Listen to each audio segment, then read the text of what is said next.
We're back. It's episode 182 of Cowboy Shit. My name is Ted Stovin. He is Dustin Edwards. I'm a little bit under the weather. Dustin had quite the weekend in Saskatoon at the Long Branch. The Long Branch. That was the first bar that I went into with a fake ID, I believe, Oh, really? because I moved to Saskatoon right after I turned 18 for college, But you weren't 19 yet, but I wasn't which is the 19. legal age But for. thankfully, a girl I went to college with was a waitress at Long Branch, Oh, and she said, "Hey, we have like in our office like stacks of IDs, and I'll find one that looks like you." oh, So of I course. was a gentleman named Ashton Trawen for my year of college in Saskatoon underage. So What were you doing in school in Saskatoon again? that's where I went to broadcasting school. I thought you went to SAIT. No, I was Saskatoon. Oh, no way. So spent many a night at the Long Branch. Oh, wow. Well, I just spent three in a Yeah. row there, and now I'm done. Good old Saskatoon. We had Long Branch and what was the other one? I just tried to Outlaws Outlaws. across the Yeah, parking lot. Outlaws. Yeah, it was right Yeah, right beside each other. Yeah. yeah, Yeah. yeah. So That hotel has gotten a little bit more stabby. that's a Ramada, isn't it? Yeah, Yeah. a little bit more stabby. Good old Saskatoon. Looked like the event was good. Big crowds, big rides, and some exciting races. They rode over There you go. 50% of the bulls, Dustin, That's wild. which like two rounds of like 25 to 30 guys, like so 60s, like 70 outs, or they rode like 35 bulls ish, like 30, 35 bulls. It's Do you crazy. do you think that the CFR ending early and like guys getting some breaks here and not being pushed too hard is leading to like more guys riding bulls this last couple weekends? Oh, maybe, but I mean, like for example, Guess you got some Americans up and yeah, a couple of those guys showed up because that was at a different time, and the team's finals was at a different time. Having a guy like John Crimber show up was pretty awesome when he's, winning the team's MVP. That's pretty wild. because normally you'd have the world finals coming up, right? Yeah, like how it used to be in the old days, and then So those CFR be guys coming wouldn't have up been up too, here. Yeah, those guys right? wouldn't be coming. So Yeah, it's kind of different the perfect scheduling. storm for these events.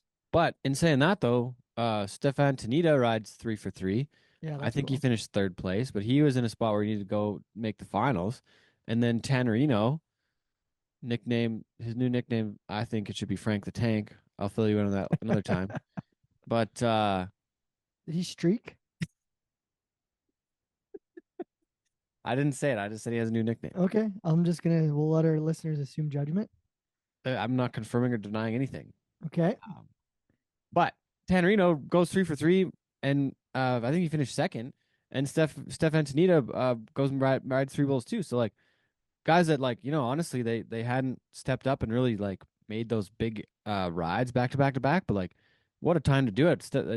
Tanita's from there, yeah, right? that's So cool. he knows he needs to get the finals, and he goes all the way up to like I think he's 18th in the standing, so he should make the finals, right? So That's damn sweet, and yeah, good to see Tanner. Kind of hundred getting things percent. put back together. Kind of had a bit of a up and down year, so Yeah. Yeah. good So for I was like, I him. was I was thrilled to see that kind of stuff happen, right? So like those two guys, and I should go So get the my PBR Canada race is down to two, right? Like I it's yeah, I think so. I don't know if they've Co- officially said that, but I'm Cover pretty Chuck sure. and Nick. Are they the only two that can win this thing? I believe so. I think there's only 300 points available in Edmonton. So So Dakota's on the outside looking in now. yeah. Yeah, Dakota I think's out of the race now because he's yeah, like 500 points So back. essentially, we won't have a new PBR Canada champion. It's going to No, be a Either Tex gets his second one or Coverchuck gets his third, which would tie which would tie Aaron Roy for the most ever in Canada. he's only got two so far. Coverchuck has two. Okay, And I forgot that Coverchuck was like kind of went away for a couple of years too. Like he missed a couple seasons as well. So yeah, not by his own doing, correct? yeah, like he was away for a while. So Yeah, kind of interesting that way. But um and he won the man, Challenger Series down south. yeah, so like the years that these two guys had, like Nick and Cody, unbelievable. Like Cody's won $84,000 already in the PBR Canada competition this year. Nick Tetz has won 94 grand. One of Unbelievable. those two guys is going to win another $100,000 for the finals bonus. Like we might have three guys. Like if somebody else does really good at the finals, like there might be three guys win over $100,000 in PBR Canada, And like that's not counting the money they've won south or the rodeo season, or the rodeo season. Yeah, so that's big bucks. right? Nick Like won a so, Nick won a ton during the rodeo season. He'd have guaranteed pay from that team's deal. So bull riding's been lucrative for right? Nick. But like going, yeah, because his team's money too. I forgot about His that. Calcutta cash at the Cody Snyder. right? That too. But like looking at like just comparing apples, like not apples to apples, but just comparing like the two major associations. Um, before the season even the finals even happens, the PBR the top two guys in the PBR Canada have already won more than anybody won the entire season in the CPRA. That's impressive. So I know a lot of guys like want to go to the CFR and like, oh yeah, I got to make CFR, got to make CFR.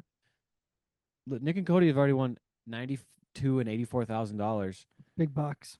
And that's 94 and 84, and there's the $100,000 bonus. They're going to win $200,000 in PBR Canada. What are you so worried about the CFR for when you make that kind of money in the PBR? well, that's the result of staying on their bulls too. You look at like they're winning events throughout the season by default of riding all their bulls. Like Yeah, it's true. totally a consistency game for those guys, right? True. I think. Well, yeah, a lot of it would be. That's true. Yeah. Anyways, sorry, I just had to throw that out there. But hey, man, I know we're talking about bull riding, but like, you just got freaking married last week. Got hitched. Yeah, it's So exciting. yeah, in the eyes of the Arizona government, I'm married. So that's good. We're not sure what the Canadian government thinks of it yet. We're still waiting to find that out. But Yeah, regardless, we did our vows with our parents in just a private ceremony, and then we're going to be celebrating up here in a couple months. So it was a nice day, nice little desert day out in the Lost Dutchman Park at the Superstitious Mountain, and it was Superstition awesome. Mountains, nice. Yeah, we celebrated at the Talking Stick Casino afterwards, and Yeah, yeah. little steak supper and some gambling. So, it was a perfect day. How did the casino treat you? I mean, it was up and down. I think I came out up $500 or something. So Oh, it's pretty good go. that's not bad for me. I've been known to lose more. Basically pays for the whole wedding. Yeah, Perfect. yeah, yeah. I wish.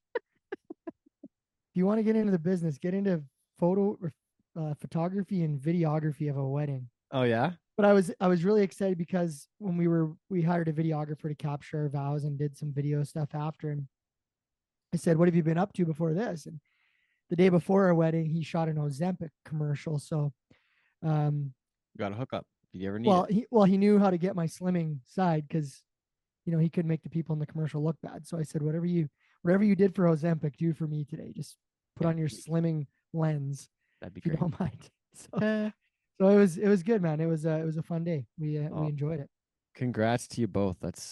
I'm happy for you. Yeah, and then of So course good. we had that clip out about meeting on the podcast, and a lot of people. It's funny, a lot of people didn't realize that. So once I shared that clip and Cowboy Shit shared the clip, a lot of people like, oh, you guys actually did meet on the podcast, and it was cool. So just a small That's part of it awesome. all, Ted. That's awesome. Just glad Yeah, to be a matchmaker, yeah. So it was a accidental matchmaker. it's good times, and now we're back to reality. Married off. Back to reality, and back to Halloween. reality means well, actually, Dustin, I should ask you, what has changed so far since you've been married? You're like Nothing. a week in. Zero has changed. Oh, nothing's I changed. I am still I'm still just trying to keep it on the tracks, and Allie still gives me grief from time to time, and I give her grief and go to bed and wake up, and but I guess what it did was it just made it all seem worthwhile when we both said I do. But honestly, not a lot's changed. Oh, you're gonna tell me about the vows. Are we gonna talk about that, or did you already talk about that? Um, no, I didn't. There was something about the show and the vows, Well, wasn't there? I did drop a line. I said, well, Are you gonna actually, read us? Do you want to read us the whole well, thing? I don't have it here. I'll make a promise that I'll share it on the next show, Okay. because the reverend or whatever she was, justice of the peace or whatever, officiant, she actually shared the story of us meeting on the podcast, in the opening of the ceremony. So, but she said cowboy she wouldn't say shit. So she like got through it. I'll share the clip on here at some point. Oh, that's awesome. And I think my closing line on uh on my vows was something on the lines of like we may have started out as guests on the podcast, but we've we finish as husband and wife or something. So made sure to get some podcast drops in there Uh, for the that's ceremony. awesome. Yeah, it That's was good. awesome. Yeah. Okay, well, let's get to the show this week, eh, Dustin? Yeah, we got William Barrows on, Canadian champion bull rider, and it was cool because we chatted with him like right after he won, Yeah. and I think he was still in shock. Yeah. I wonder what it'd be We like to talk to him now. we were still in shock that he won, I think everybody's still in shock. but it was awesome. It was good for him. It was a cool story. Yeah, yeah. So enjoy the show this week with William Barrows. Dustin, congratulations. Thank you. When do you officially change your last name? uh, Again, we're still confirming the government approves this Oh, okay, marriage. okay. Are you gonna do a hyphen or Yeah, actually, everyone in Ali's office when I seen them last week at Catherine's retirement dinner were calling me Dustin Price. So yeah? that was entertaining. You know who wears the pants in this relationship? Um. Oh, I had something else for you, but I forget what it was now. We'll talk about it in the Really? closing. Okay. All right. Thanks for tuning in, folks.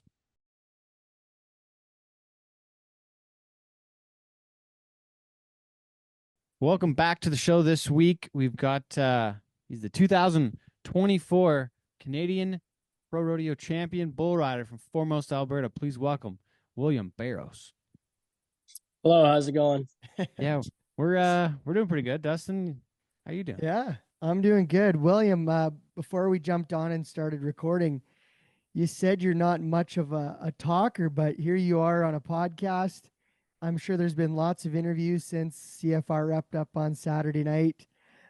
Ted just introduced you as the Canadian bull riding champion. So first off, uh, what's this last few days been like since things Uh, wrapped up on Saturday in Edmonton? yeah, the last few days, actually, the whole week has just been crazy, but finally got home and I just had to take a day or two to relax and realize what just happened. And today, my dad actually had me back out working. I was out in the field today spraying. So just back to my usual life now. So there's no rest for the Canadian champion, already back to work. Yes, sir. And I think what's super cool, and Ted can attest to why we really wanted you on the show, is kind of talking about the journey that led you to be the Canadian champion, and maybe not even the 5 rounds in Edmonton or the short notice call to get into the CFR, but maybe we go back even a year or two ago.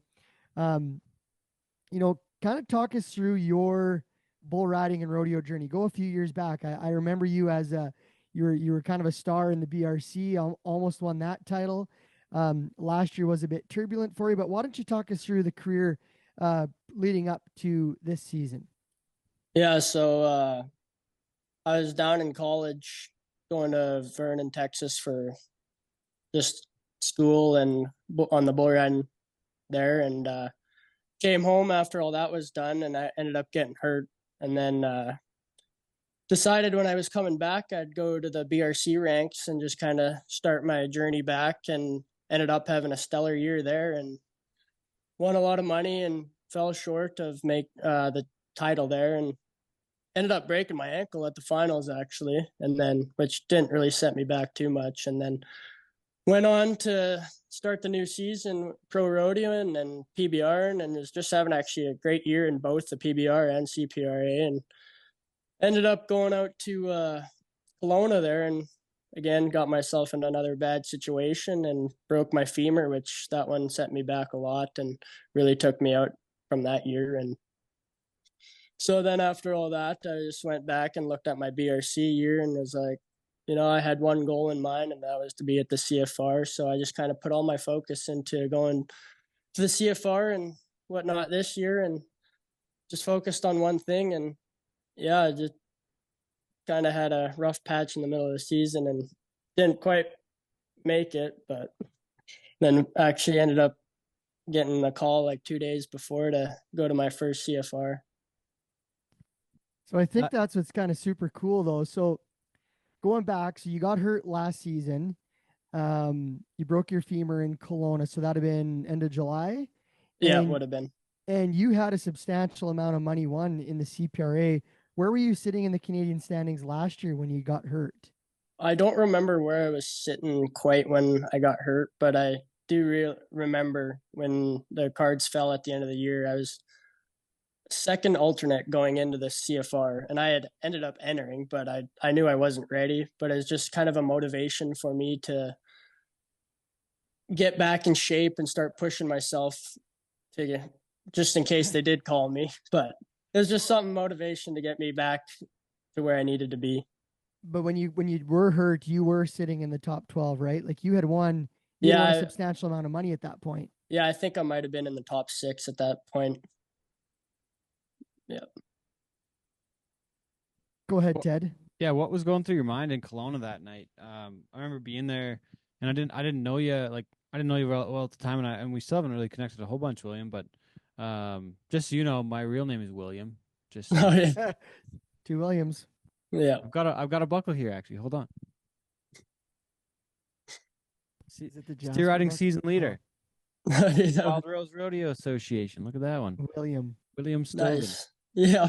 It's not, it's not a huge, it's not like the buckle you got this weekend, but it was. Yeah. There's another buckle coming with William on it, but it's got a different last name. It's a little fancier. But this one's made by Troy Fisher back in the day. Look at that one. Yeah, it's pretty sweet.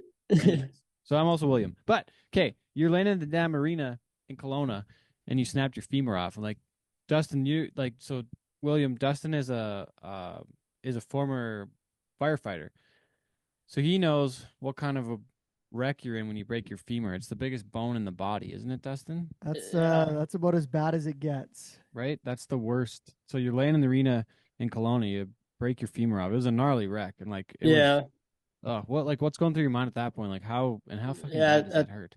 At that point, like I was just in straight shock there too, but I still kind of remember it all and how it happened. I do remember laying there in the arena, like just thinking like might be it for me, like my career might be over and whatnot. And it was just kind of a devastating moment to how my season was going, and yeah, it just really sucked. And then once I started healing and getting back on my feet, I was just sitting on the couch and just watching bull ride, and I was like, yeah, no, there's no way I'm not going to be able to not get on another bull. So by the time I was healthy enough and got cleared by the doctor to go get on some more bulls, I think my first one back was Lethbridge PBR there. So, and I ended up actually getting I don't remember, but I got it 1 or 2 rode there. I think I can look that up actually. Ted will be quick on the stats. Finished 9th place, won 18 Canadian points. Yeah, it looks like you rode 1. You rode Patriot for 82, and then got bucked off. Got bucked off Easy and Bo Diddley. Maybe in the short go, is that right? Yeah. But made the final, made the short round. You've obviously persevered through injury. So you talked about the femur last year. That's a big one. But the year before that, so I remember I was in Sylvan Lake. You were in contention to win their national title. You'd won almost like $60,000. Like you destroyed all their earnings records. That's a lot of cabbage out of the BRCs. But was it in the last round or the last day you got run along the fence and snapped your ankle? Is that what happened? Yeah, it was in the last round. And he kind of bashed me up against the fence, and he kind of ran off, and I just stepped off onto my feet, and he kind of rolled over and actually stepped on my ankle there, and I kind of felt it snap and pop. So I kind of hopped over to the fence there. I was like, thought it broke, but I wasn't sure. And then I looked at it and kind of just shook my leg, and it just kind of flopped over. I was like, yeah, that one's broke. But so the reason I wanted to bring up that story, not only to talk about your rough luck and injuries and how it's led to where you are now, but I want to see if you remember the story the same way I remember it. And I think it was you. Do you remember what happened that night early in the morning at the hotel? And I think you might have been, were you one of the people that got the fire alarms went off at like 4 a.m. and you were stuck outside after you'd already been to the hospital? Was that you out on crutches outside? No, I don't think so. Wasn't you? They kept me in the hospital overnight. Okay. There was someone else who got hurt, and they had to crutch their way out and into the parking lot at 5 a.m. because the fire alarms went off in the whole hotel. But I thought maybe that was you. No, I'm glad it wasn't. Yeah, no, Red Deer was pretty slow. I was stuck in there overnight. Yeah, should have known. Yeah. So I guess we had a bad injury, 22, 23, break your femur. 2024 you come back and that was the goal, CFR. That was the plan from day one. Yeah, it was. And it's I just kind of lots of mind stuff, and in the bathroom at my house here I just had on the mirror just 2024 Canadian champion wrote on the mirror, and it was just something I looked at every morning I woke up to brush my teeth. And yeah, it's just something I was really set out to do. So I know you were obviously we'll chat about being the alternate, but talk us through this past rodeo season. What were some of the highlights for you, and what were some of the big moments for you this year up until CFR call? Yeah, actually, I'll take you back on it. I was wrong when I said my first event back was Lethbridge PBR, but It was Red Deer. no, it was actually the New Year's bull riding there in Oyen, that Right. CPRA event.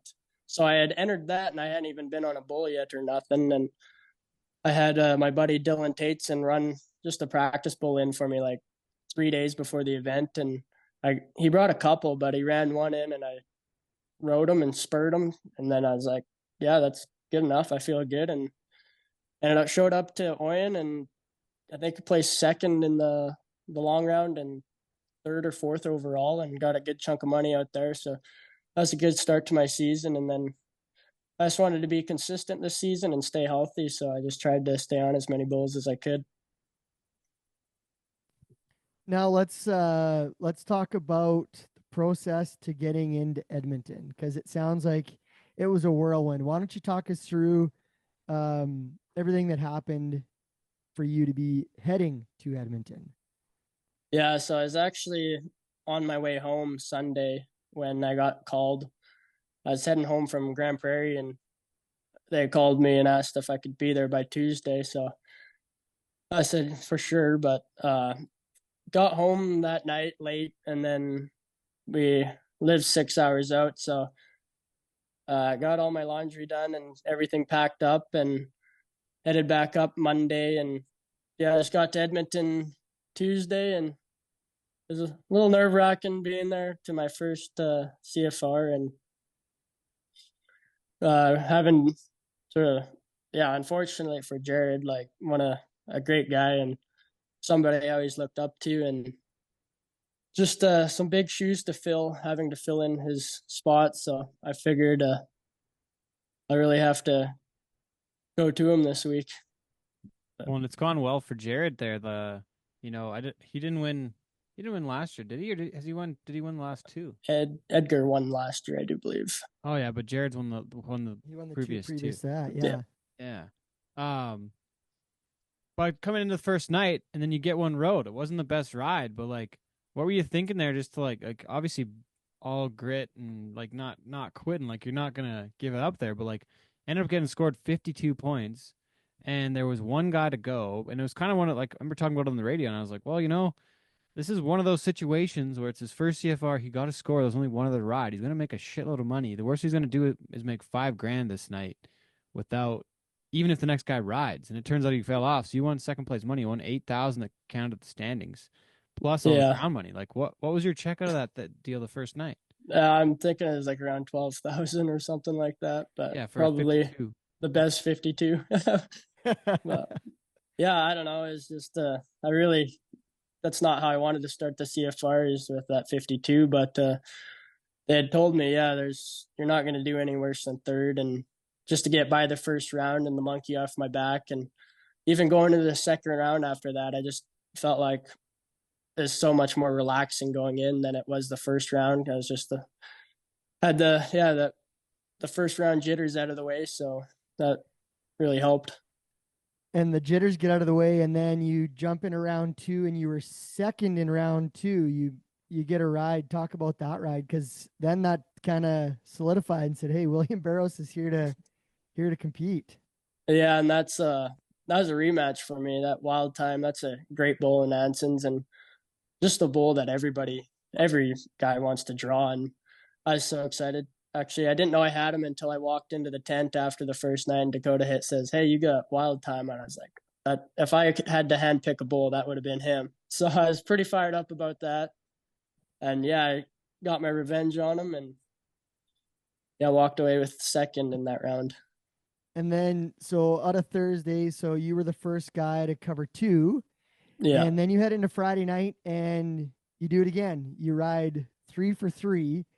And I was in the announcer stand. I was working beside Sam Winslow. And right after the buzzer went, she looked at me and said, watch out, William Barrows could win this thing.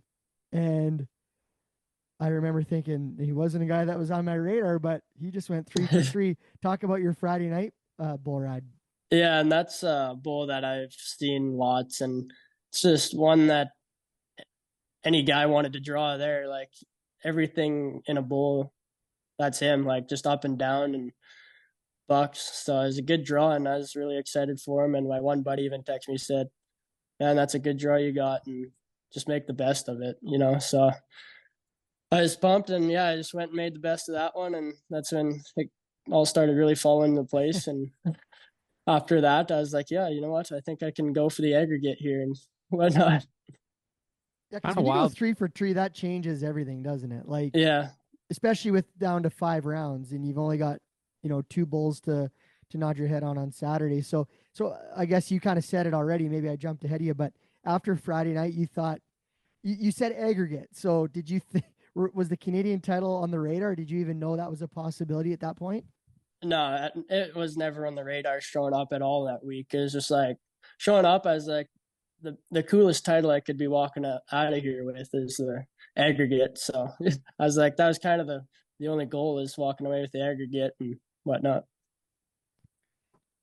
Ted, we're in media. You were doing the radio broadcast. I'm curious to know, on Saturday, jumping ahead to the Saturday performance number 1, 2 performance, everybody starts talking about who's in contention and who's going to do what. From the broadcast standpoint, was William on your radar up there on the broadcast?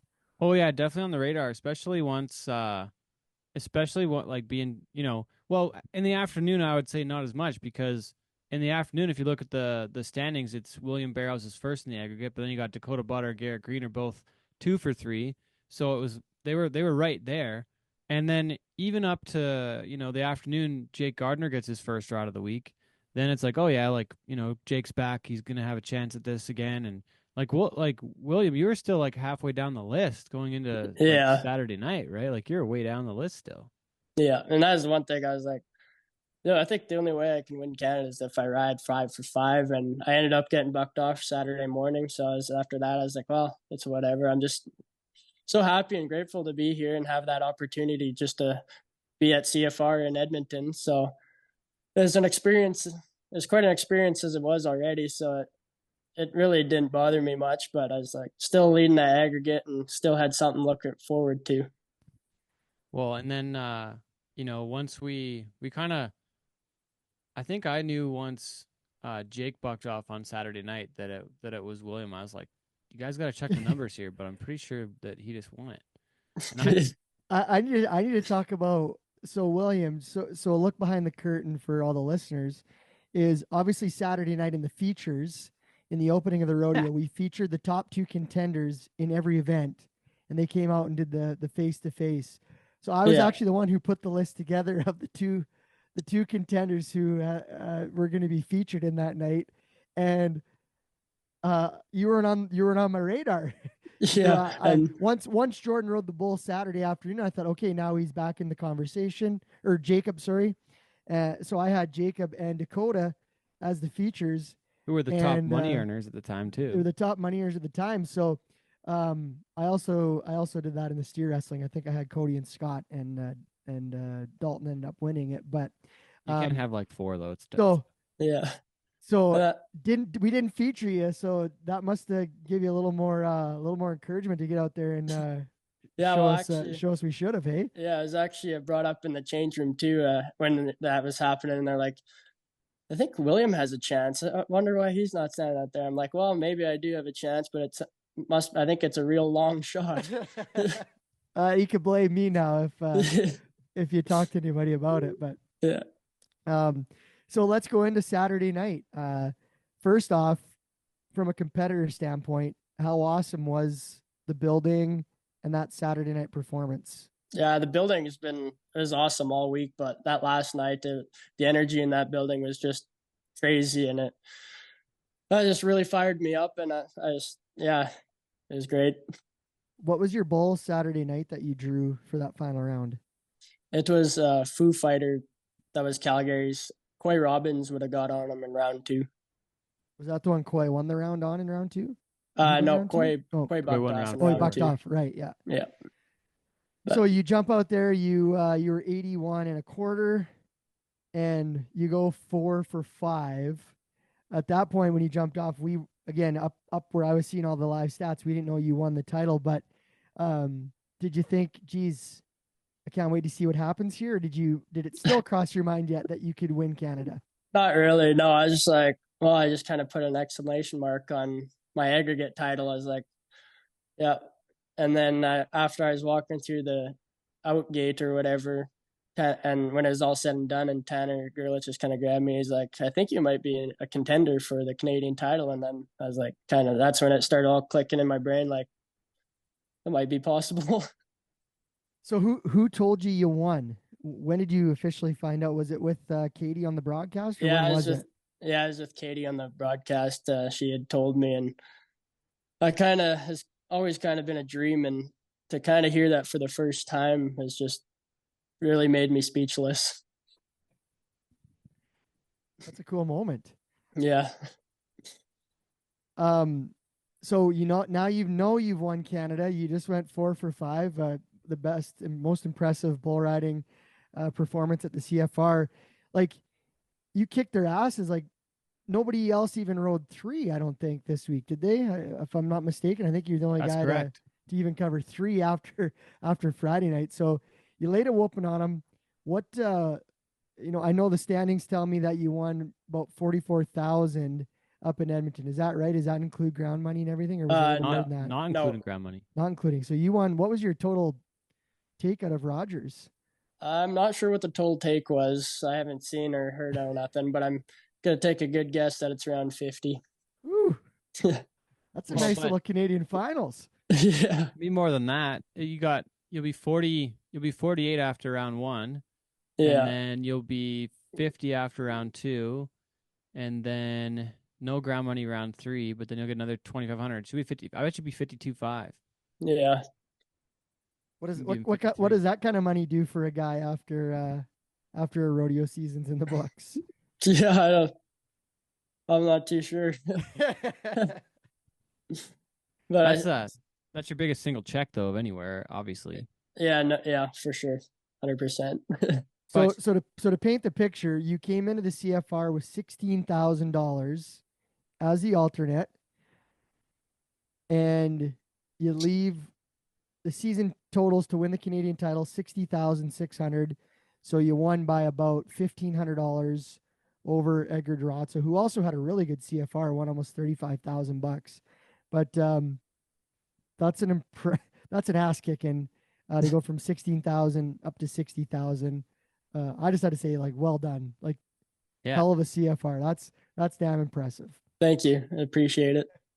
And I mean, I kind of talked about it on the broadcast a little bit, but I'm pretty sure, and I'd love for somebody to call me out on it, but I don't think, maybe, I don't know if any event, but for sure not the bull riding, I don't think anyone has come from the last spot to number 1 in this new format since they changed it from sudden death back in, like, what was it, Dustin? Like 2008 was the last sudden death Yeah, CFR? we were talking about that. Yeah, we have to look that up and see if, and not even from last spot, it technically was the 13th not even in it. Yeah. Yeah, like, I was gonna say, there's one thing to be 12th and win it, but to come, like, technically 13th is pretty damn impressive. So seizing that opportunity is pretty remarkable. Now you got to summarize your whole week in Edmonton. How do you summarize it all now that it's been able to sink in a little bit? Yeah, it was just a great experience, and felt like I was pretty focused all week, and I don't think I went anywhere from other than my hotel to Rogers and back. And when I was, after each performance, I just went right to bed and then just took her easy throughout the day and whatnot. I had fun the last night, and that's about it. Where did you celebrate Saturday night after you won? I guess it's something that I didn't know before I showed up, but apparently the champion bull rider has to buy the party bus. So we ended up, all the bull riders got on a party bus and took us to Cook County. I think they made that up. I think they got you. They might have. Yeah. But it was a good night anyways. Oh man. Well, so talk about during the week though at home, William. One of the emails you sent me was Barrows Farm and Ranch. Is that right? Yeah. So what is it at home and foremost? Just a family farm and ranch out and foremost here. I got my own ranch here, and then I just kind of work on my parents' farm and ranch too throughout the week and help them out. So is it all like on a pivot? Like is it all irrigated stuff down that way, or would you guys have like you got cows or much for Yeah. horses or what are you guys growing? What's on the go? What's on the Yeah. go? For us, we run about 150 Angus cows, and I've got some horses too. And then we also got the farmland, but we're just dryland farmers. So Yeah.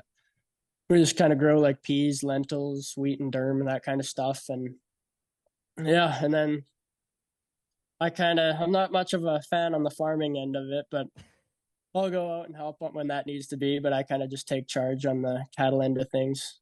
Okay. Oh, right on. Well, I know we said at the start that we didn't know a lot about you coming into the CFR, and obviously you'd seen you around.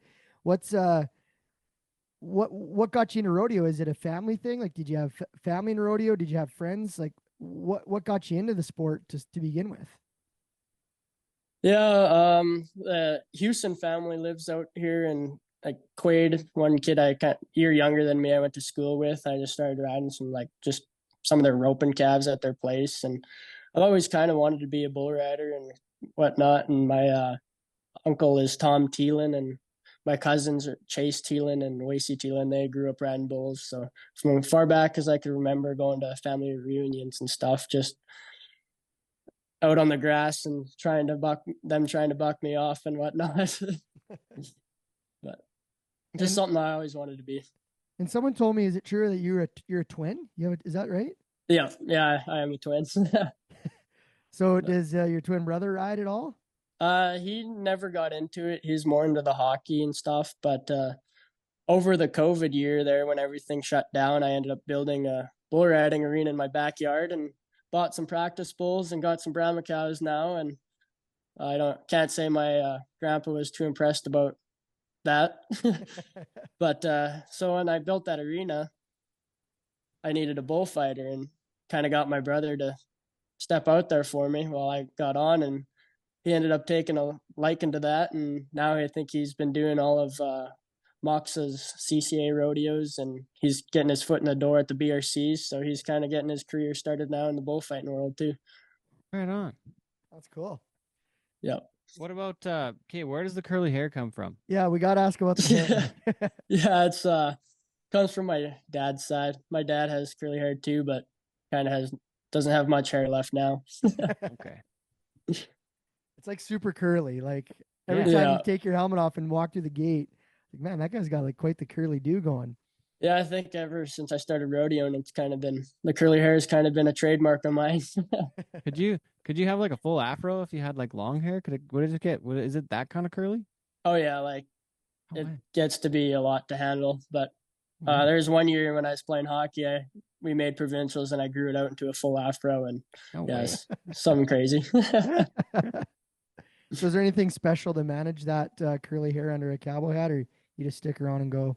I just stick her on and go. Do we need to play some Dustin, you might have to pass along your old email address to Yeah, my old email address when I was a kid was like Afro Man. Yeah. That was more for the Afroman old singer. Afroman Yeah. _69. Great. Oh dear. Okay, we better call this good. Anything else? Not really, but I'd just like to thank all my family and friends that have supported me along the way and have been there through my highs and lows, and just thank them for all the support they've given me. Well, thanks for taking the time to do this, William. Yeah, We wish thank you. best on your rest of the winter next season. What's the plan? What's the next move for you? Before CFR started, me and Coy Schmidt, we talked about going south. So I ended up in Medicine Hat PBR here on the 19th. And then I think from there, I think we're just going to go south, try and hit some winter rodeos. Perfect. Well, you for got sure. you got almost 60K coming in the old direct deposit here soon. You'll have a little, Yeah. but that and that truly does change how a guy can rodeo the next year, doesn't it? That's Yeah, a, for sure. that's some fuel. Yeah, for sure. Fuel and fees, baby. Hit the trail hard now. Yeah. Yes, for sure. Awesome. Okay, well, thanks for All doing right. this, William. Best of luck Awesome. seeing Thanks Medicine for Hat. having me. Hey, no Yes, sir. worries. You bet. This was the most sought after interview in rodeo. Everybody wanted to get William Barrows, so we're glad we got you on. Thank you. Thanks for having me. Congratulations. Thank you.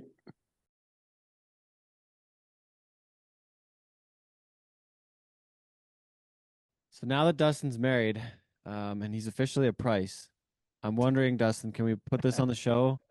Like, when can we get cousin Carrie on the show, Carrie Price? Now that's why I'm taking the last name, so Yeah. I can We got to get him on the show. get a famous last name. Well, maybe now that we're officially related, Yeah. we'll be able to pull it off. You think so? I think so. That's one that I would prefer to do in person, Dustin. No offense to the I'll tell him non-person. that's what we want for a wedding gift. Yeah, exactly. Allie may not approve, but I'll say that wedding gift. We just need you on the pod. Just gonna need to get on the show. Yeah. But like, so for those that don't know, like former like Wrangler, like he was part of their marketing a couple of years. Like, did some photo shoot stuff with them. Like, and he ropes, he rides horses. Like, he's just as cowboy as anybody else around. And we're talking about the goalie, by the way. Yeah, the goalie for the Montreal Canadiens, Team Canada, kind of a big deal. That's Allie's first cousin. Yeah, for those that might not know. Yeah, hence last name Price. Yes. Thanks again to William Barrows for being on the show. This comes out Wednesday night. Is it Halloween night or is that tomorrow? It's the day before Halloween. Halloween's the 31st. I want to pose this question for you because we've been diving into Halloween candy. What's your favorite Halloween candy? My favorite Halloween candy? Yeah, all of it. I like all the candy. Any kind of. I need to buy some. Dude, I hate those fucking Tootsie Rolls. They're terrible. Uh-oh. You getting in trouble? Oh shit! Allie said something major's happening outside her. Uh-oh. Pause. Hit pause. Pause. Okay, so we're talking about Halloween candy, Ted. Yes. And I said I hated this fucking Tootsie Rolls. Yeah, like everyone else in the world. Yeah, so you said you liked all candy, but do you love Tootsie Rolls? No, fuck no. Okay. Also, I'll tell you what I do like. We'll do a Halloween candy, a little quick ranking. So for me, it'd be like Reese's Pieces, and then like Reese's or peanut butter. Like all of them, like the Reese's Pieces, the peanut butter cups, and then the Reese's Pieces. Like I like the little Smartie version. Little ones. Yeah. Okay. Yeah, and then I like I gotta put like Twix in there, and then I like the Twix. Really? Man, just random. Oh, Henry too. I don't have an O. Henry. I love O. Henry's. I love the little O. Henry's. Only time I eat them is Halloween. Yeah, me too. Like I don't buy like a full sized O. Henry because it looks like a turd, but the little one, do those. Okay. What else? But honestly, I like any of the Swedish berries. Fuzzy peaches. That's the Sour Patch Kids. Maynard's collection. Yeah, the Maynard's collection. I like that. I like I love Rockets. I'm okay with Rockets, but they're not my favorite. I'll still eat them. Yeah. So when I was, the difference is I think these kids get robbed of in the cities is, you got to give out like a pop. Yeah, like when we're at the farm, it was full cans of pop, full chocolate bars, full bags of chips, and the popcorn balls. Caramel popcorn balls. Yeah. So these kids in the cities, they're getting ripped. Getting roasted, ripped off. Yeah. But I mean, like 3 of the little ones equals a big one anyways. So That's true. Right? I remember with when we were kids in Big Valley, we'd go through like 2 or 3 different costumes. I might have told this story last year during this time. I think so. Yeah. And like circle back around. The second time they didn't know it was you, then the third time they're like, okay, we know you've been here twice. You've got the same shoes on, kid. Good work for the effort. Here's your more candy. So have fun, everybody, trick or treating tomorrow night. Yeah, Dustin, I'll be playing some hockey. That's right. Yeah, but hey, you got what else you got coming up, Dustin? You got the BRC finals will be coming up for you here soon. Yeah, and then BRC finals. Go to Toronto the weekend before that for the Prime Time Sports Conference, which is cool. That's the weekend we're in Edmonton, and we won't have a show before Edmonton, so we got to do quick picks in a second. But you're going to a conference. That's pretty cool. Yeah, it's cool. It's like Brian Burke puts it on, or part of it, and Gary Bettman's there, and like lots of people from the sports world. So it's at the Westin in Toronto. So yeah, it'll be a fun couple days in Toronto, taking in all the sports world. Yeah. Right on. Yeah. Well, and okay, so the PBR Canada Finals and Ty Posbon Foundation banquet are going to be on the banquet's going to be on the 7th. If you want tickets or if you want to donate to the auction or want to come support the cause in any way, that's going to be on the 7th. But send me a note or give me a call if you want to help out with that. I got some stuff we're working on right now for new stuff for that event, Dustin. We're actually creating a couple new awards this year. So I don't want to give it away because they're not really official yet and not really public, but I'll talk about them after. Okay. But that's one of our biggest fundraisers of the year for the Ty Posbon Foundation. So if anybody's at all interested, I hope we can see you there. We got single tickets available and tables available, so gonna be a fun night there. But then the finals, the 8th and 9th at Rogers Place in Edmonton. So gonna give out $100,000 to the Canadian champion and a huge check to the finals event champion too. So So last year, Tyler Craig won the finals like title, $40,000. 40K, and now $100,000 up for grabs, which we Yeah, talked which about at the Dakota start Butter of the will show. not win again this So it's year. Cody Coverchuck or Nick Tetz will be Yep. one of those two. Yep, that's what it sounds like. So yeah, it should be a good week of bull riding or a good Who's- weekend of bull riding. who's Right your- back where you were. Who's your pick? Okay, I'm gonna go out. Well, I'm not picking the Canadian champ because it's one of those two, but I'm anticipating a big performance from Tannerino, finals champion. It's my bold prediction. Frank the Tank. When you get a Look at the nickname like standings. Frank the Tank, Pardon? is he in the finals? I think he just made He it get in. in? He's Okay. He's 17th. Yeah, so he's So in. as long as he stays there this weekend with Yorkton, he should be there. Okay. And depends if everybody else can make it and if they're still healthy. Like I don't know if Jake Gardner, like I would think he would go, but he's been pretty sored up, right? He might be kind of staying home to mend up. But it's one of the biggest bull riding events well, it's the highest paying single bull riding event in Canada besides Yeah. like Calgary Stampede or CFR technically. So Yeah, I'd if you expect get Jake to hot be there. and- If you can get hot and cover your bulls, Right, win $40,000, like 40,000. yeah, maybe more depending on what what it shakes out to be. But Yeah. your bold Any prediction, bold predictions Tannerino. for you? Yeah. Any bold Bold predictions for you? prediction. It's got to be bold, Ted. Gotta be No bold. low hanging fruit. Gotta be bold. Ooh. You know what might be bold for me? What am I thinking? You know what? I don't know if it's bold, but like I was looking at Coy Robbins the other day and looking at his like last few events. Yeah. And he's been on a bit of a heater since August. So he didn't do much good in Saskatoon only. I think he only rode one bull. But how about this little streak for Coy? So starting at the Glen Keeley Memorial, he won that one. Then the next week in Sunnybrook, he won that one. Then he was 4th in Armstrong, first week of September. Then he won Kindersley. He won Prince Albert, and he was 2nd in Medicine Hat. So he didn't do anything in Grand Prairie and didn't win much in Saskatoon. But that one stretch of events here on the website, he won 4 of 5. Like won Okay. first place at 4 of 5 events. So your bold prediction is that Coy Robbins wins the finals title? Yeah, I'm gonna go with Okay. Coy. So it's Coy versus Tanner in our bold predictions. Yeah, I think that's where I'm going with that, Dustin. All right. Let's see how it shakes out. Yeah, and what we got to each pick a guy for the Canadian title because it's only 2. So who are you thinking? You can get first pick in the draft. Well, I'm going Nick. You're going with Nick then? Okay. I got to go with Cody. Nick. I got Cody. Okay. What are we betting on it? dinner? Pocket dog at the Dome. Okay, that's also good. Dirty pocket dogs. I'll bet on a dog. Okay. All right. All right. Thanks for tuning in, everybody, this week. Send us your predictions for the finals and make sure to check the website. We got a little sale going on right now for Halloween. We got some new stuff on there. Got some new stock arriving daily, and got some new designs coming in soon. We're also going to be at the NFR in Las Vegas for our American friends. Got a special podcast we're going to be recording down there, and yeah, good stuff all around. All right. See ya. Thanks for tuning in once again. Cowboyshit.ca. All right. Bye bye.